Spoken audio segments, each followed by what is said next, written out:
Hello everyone, this is TJ here from Mac Advisor. I know it's been a long time, but I couldn't pass up the opportunity to sort of come back and get stuck in with all the new iPhone stuff. I've just received my iPhone 6. It's just arrived a few minutes ago. I've gone for the 64GB model. I would normally go for 32, but that's obviously doesn't exist anymore and they've doubled the storage, so that means I get an extra bonus there. And I've gone for the space grey colour. So we'll see how that looks.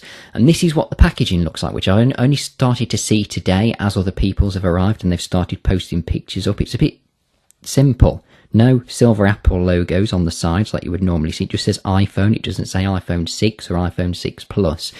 And you don't as such get an iPhone design on the top. It's just sort of raised, sort of blank looking iPhone. So packaging is very minimal. So that was kind of a surprise today. But I'm just going to get straight in because obviously I want to get it charged up and get hands on with it. I'm going to be setting this up from new because I've always migrated my stuff from my iCloud backup and you never know sort of how much crap you're sort of transferring over from phone to phone. So I'm going to be setting this up as a new device once it's all unboxed. So let's take the lid off and we should see the iPhone. Can't wait. And there it is. The iPhone 6.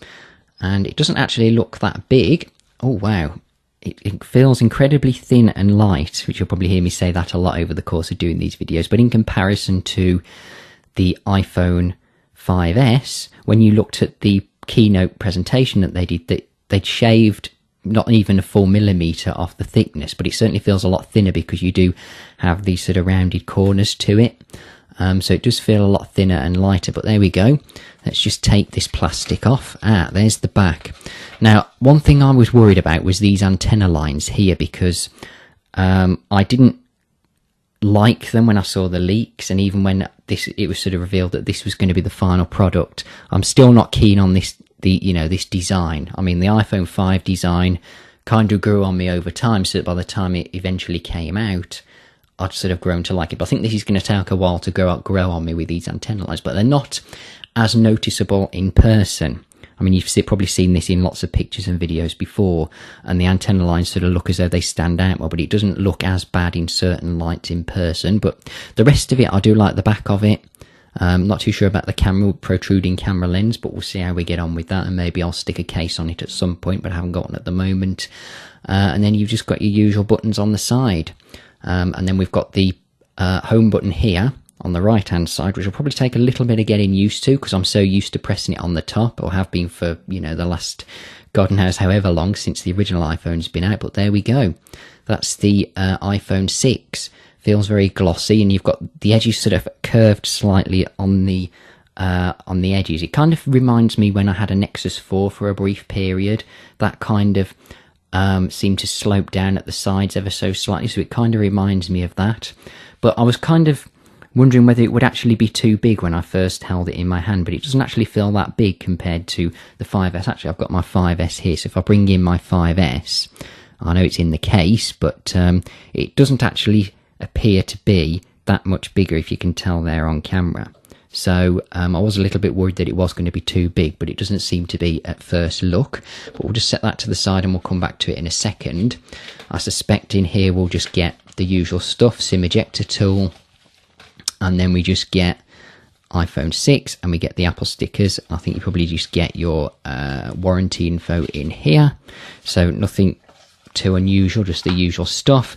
And then in the box we just get the charging cable and the AirPods, which I think I gave my AirPods away last year, but I'm going to stick these in with my 5S when I sell it, obviously to complete the package because I don't have them in there. But that's all you get in there. So that's pretty much all you get in the box, as you would come to expect. They're pretty simple. Let me just turn this on. I'm obviously going to set it set this up off camera. I'm going to set it up as a new device. I'm going to do the same with my Mac actually, because I've always migrated stuff over from Mac to Mac for the last 14 years. So I'm going to, whenever I get a new Mac, set that up from new. But I'm going to set this up from new and, install all my apps and maybe try some new apps out and different things, seeing as it's a new phone. Just wait for it to come on to see if I can see how the screen looks when it first boots up. There we go. The screen looks noticeably different. Obviously, it's a newer, more up-to-date screen. No SIM card installed. I've obviously got to stick my SIM card in there. And there we go. I'm just going to go and set this up now. So let me know your thoughts below, whether this is sort of, whether you like the look of the design, whether you're getting one yourself. I know some of you have posted photos up and messaged me already to say you've had your iPhone 6 or iPhone 6 Plus come already, which kind of made me a bit jealous that mine hadn't arrived at that point in time. But let me know if yours has arrived, if you're getting one, whether you're just waiting for it to arrive at this particular moment in time, or maybe you've got to wait for your contract to expire. Let me know what model, what colour you've gone for, and so on. And I will do more videos on this over time. I'll probably do a first impressions tomorrow after I've used it for 24 hours, and then we'll do some other videos on it, and I'll do a review in about a week's time. But that's it for now. Thank you very much for watching, and I'll see you in the next video.